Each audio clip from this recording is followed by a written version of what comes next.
Now, when he saw the crowds, he went up on the mountainside and sat down. His disciples came to him, and he began to teach them, saying, Blessed are the poor in spirit, for theirs is the kingdom of heaven.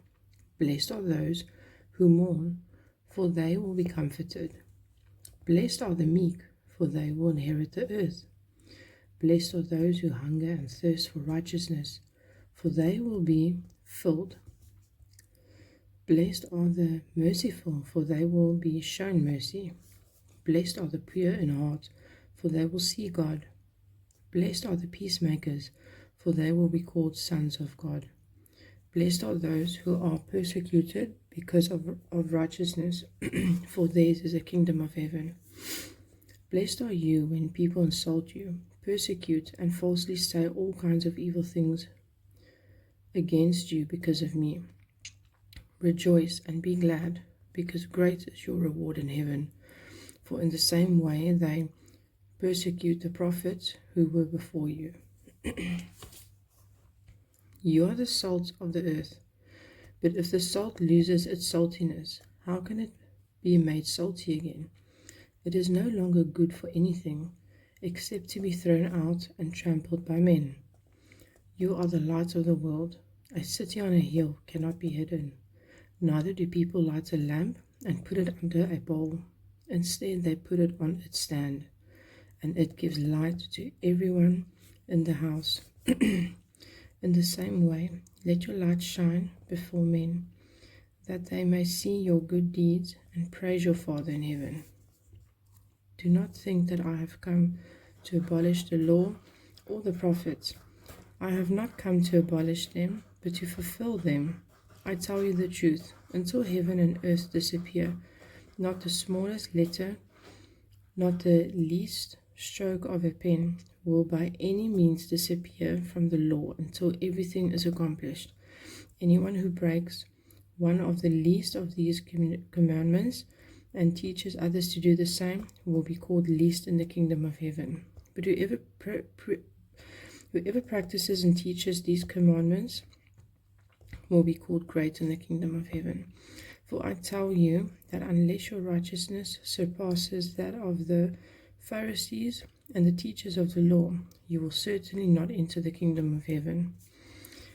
You have heard that it is said to the people long ago, do not murder, and anyone who murders will be subject to judgment. But I tell you that anyone who is angry with his brother will be subject to judgment. Again, anyone who says to his brother, Raka, is answerable to the Sanhedrin, but anyone who says, you fool, will be in danger of the fire of hell.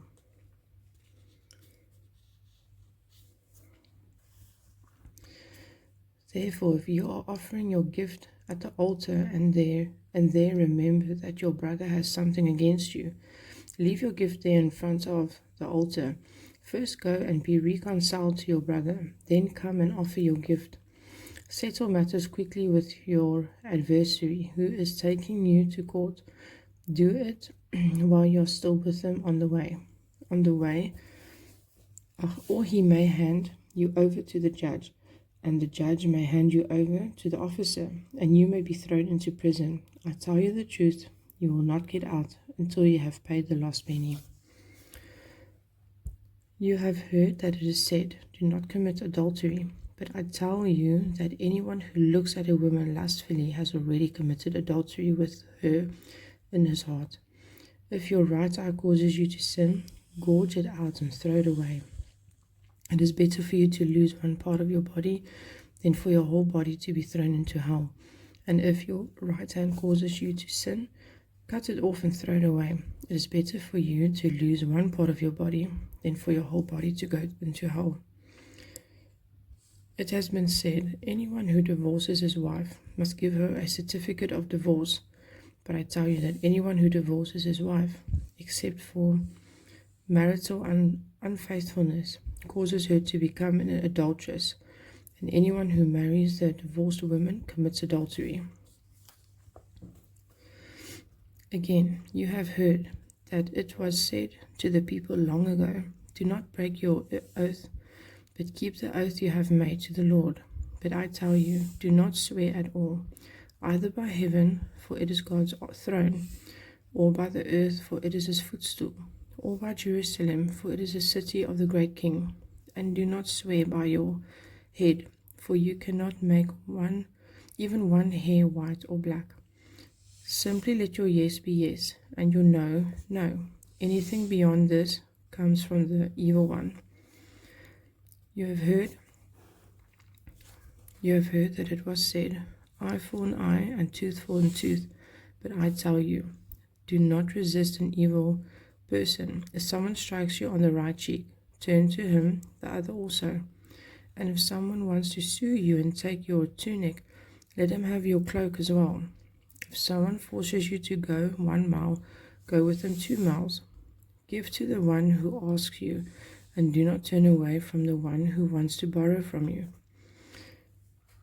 You have heard that it was said, love your neighbor and hate your enemy. But I tell you, love your enemies and pray for those who persecute you, that you may be sons of your Father in heaven. He causes his sun to rise on the evil and the good, and sets rain on the righteous and the unrighteous. If you love those who love you, what reward will you get? Are not even the tax collectors doing that? And if you greet only your brothers, what are you doing more than others? Do not even pagans do that? Be perfect, therefore, as your heavenly Father is perfect.